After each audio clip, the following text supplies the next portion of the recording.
El doctor José Serrano, en la administración del presidente Correa, se ha desempeñado como subsecretario de Minas y Petróleos, luego secretario nacional de Transparencia y después ministro de Justicia y Derechos Humanos. Ahora el presidente de la República le ha confiado el cargo de ministro del Interior, que tiene bajo su responsabilidad la seguridad ciudadana. Doctor Serrano, buenos días, bienvenido a Contacto Directo. Gracias, buenos días. Doctor, al posesionarse usted anunció que pedirá a la Fiscalía que apele la sentencia absolutoria del coronel Carrión y que probablemente se enjuiciaría penalmente a los jueces que lo absolvieron. ¿Solicitaría también usted al nuevo Consejo de la Judicatura que destituya a estos jueces del Tribunal Penal?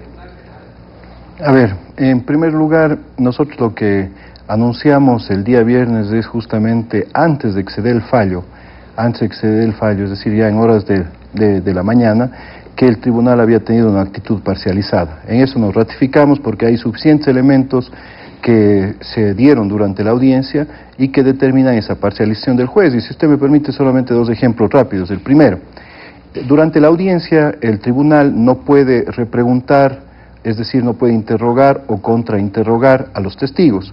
Pues sin embargo, el juez Sierra eso es lo que hizo. El juez Sierra repreguntó y preguntó a testigos e incluso les llamó la atención durante algunas ocasiones en el sentido de que les veía nerviosos, en el sentido de que eventualmente podía incluso ordenar su arresto o su aislamiento durante el proceso de la audiencia. Primer elemento. Segundo elemento, cuando se dan las pruebas por parte de los peritos en torno a la voz que señala en la radio patrulla maten al presidente, el fiscal había solicitado un peritaje que se realizó mediante todos los elementos técnicos y tecnológicos, en donde incluso a través de un sistema de medición de decibeles y una serie de pruebas más, se determinó que efectivamente la voz del policía Martínez es la voz que indica maten al presidente en la radio patrulla. El juez Sierra, él, por sí y ante sí, solicitó y requirió otro peritaje que él lo presentó también en la audiencia, en donde el señor que realizó el peritaje utilizó el programa Nero. El programa Nero es el programa que todos tenemos en la casa para grabar CDs. Y por otra parte, cuando se le preguntó, bueno, ¿y usted cuál es el elemento fundamental que utilizó para determinar que esa no es la voz del policía Martínez? Él dijo el oído. Imagínense usted, esos son dos elementos, pero por otra parte nunca se consideró el elemento que todos lo vimos, ¿no es cierto?, cuando el coronel Carrión, por ejemplo, utilizó un mandil de médico. Él utilizó un mandil de médico sin ser médico, ojo, creo que él es licenciado en ciencias sociales, es decir, creo que él estudió Derecho, pero él utilizó permanentemente un mandil para poder acceder a la habitación del presidente de la República. Los mandiles a veces se lo piden que lo use uno también cuando va de visita, digamos, pero eso tal vez no sería algo... No le entiendo, pero imagínense lo que usted me dice, señor Pinargote, es decir, usted este rato podría estar usando un mandil, ¿no es cierto?, para entrar a habitaciones... A visitar a un pariente, por ejemplo, si está... Mire, nunca se pone mandil de médico cuando está... Claro, cuando está en terapia intensiva, por supuesto, pero ¿no es cierto?, no para entrar a las habitaciones regulares. El tema de fondo acá es cómo se utilizó y para qué se utilizó el mandil. En todo caso, ese fue el anuncio que nosotros hicimos, que había ya una parcialización y por ende se venía una sentencia de la manera en la que se dio. Pero por otra parte también es fundamental señalar acá que el proceso continúa. A este momento hay una apelación que se debe hacer y obviamente sobre esta parcialización de los jueces y sobre esta violación al debido proceso y al Código de Procedimiento Penal, nosotros estamos analizando la denuncia por prevaricato y obviamente también la queja ante el Consejo de la Judicatura. Ahora, la Constitución de la República, en su artículo 168, consagra como primer principio de la Administración de Justicia su independencia y que toda violación a este principio conllevará responsabilidad administrativa, civil y penal. Entonces, es verdad que si hay una discrepancia respecto a la forma como se lleva un juicio, hay recursos legales para eso. Pero llama la atención de que usted como ministro recién posesionado, ministro del Interior, digamos, en virtud de qué mandato hizo esta advertencia a los jueces que fue tomada como una amenaza, digamos, justo antes de que dicten la sentencia. Bueno, tal vez usted la tomó como amenaza y yo lamentablemente Veo también que, así como se refirió a usted, y con todo el respeto a usted, ¿no es cierto?, hace un momento con relación a la consulta popular, veo que siempre estos temas usted, cuando los ve perdidos, también los hace con bastante amargura, señor Pinargote, pero bueno, no, ese amargura es su estilo, ¿no es cierto? Siempre con mucha no, sí, no. hay amargura, y eso no podemos descartarlo, porque por ejemplo, decir que se ganen las 10 preguntas y hacer un planteamiento como que la ciudadanía simplemente votó por el sí sin criterio, obviamente es un tema que ya requiere un eso nunca más, lo dije, con relación a la amargura. Nunca lo dije, y concentrémonos en nuestra entrevista, porque sí, ese es otro pero tema. Mire, entonces, señor ministro, a ver, usted al posesionar indicó que hay un asunto muy importante, que el 30 de septiembre se encarpetará con la sanción a los responsables. Pero hasta el momento hay absolución respecto al caso de un supuesto intento de magnicidio que no ha podido ser probado por la Fiscalía ni por el Ministerio.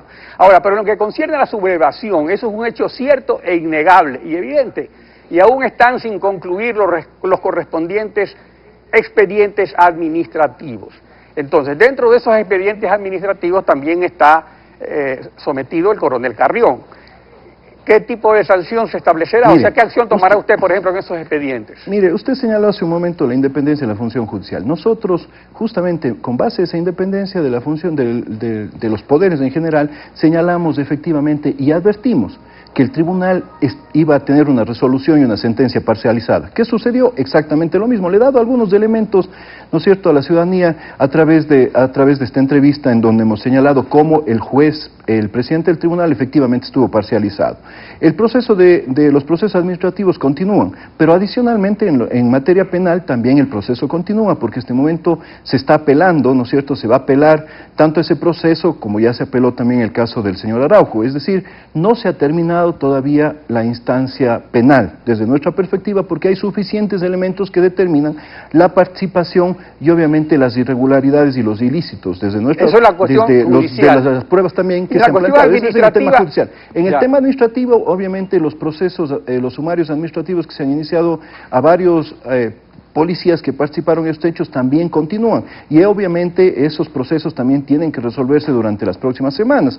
Lo fundamental acá es que transparentaremos de manera total también esos procesos administrativos, para que aquí no vaya a quedar la menor sensación, ¿no es cierto?, y que la ciudadanía sepa cómo efectivamente hay que actuar frente a los procesos de investigación del 30 de septiembre. Lo que sí es fundamental y en lo que nos ratificamos es que la página del 30 de septiembre solamente se podrá dar la vuelta en el momento en el que sean juzgados y sancionados todas las personas que estuvieron involucradas en estos hechos. No podemos dejar para la historia de mañana, ni después de 10 años, ni después de 100 años, una página de impunidad. Ese es el tema de fondo, el tema de la impunidad. La sanción es correcta en los casos en que se compruebe, pero por ejemplo habrán personas a las cuales no se les compruebe. En el caso del coronel Carrión, usted considera que está convencido de que él es culpable, entonces la sanción administrativa también tendrá que venir, o sea, será separado de la policía. Mire, justamente lo que no podemos pronunciarnos nosotros es directamente sobre los casos específicos, porque usted sabe perfectamente que quien resuelve los temas administrativos al final de la jornada es el ministro del Interior. Pero lo que sí le puedo decir es que en materia penal se han aportado con todos los elementos de juicio, se han aportado con todas las pruebas suficientes, documentales, testimonios, peritajes, ¿no es cierto?, con los cuales nosotros consideramos que la apelación tiene que tomar otro rumbo. Le vuelvo a reiterar, el tema de fondo acá no es quién está involucrado en estos procesos, sino en realidad quién efectivamente es responsable de los hechos sucedidos el 30 de septiembre. Y justamente, eso ministro, no puede quedar en la impunidad. Eso lo dije yo desde el primer día.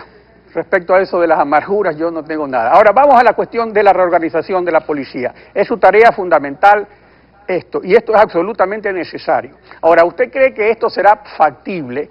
¿No encontrará resistencias, habiendo sido como ministro de Justicia el acusador de los sublevados que eventualmente habrían tenido el apoyo de sus superiores jerárquicos? O sea, es un encargo muy difícil el que se le da a usted.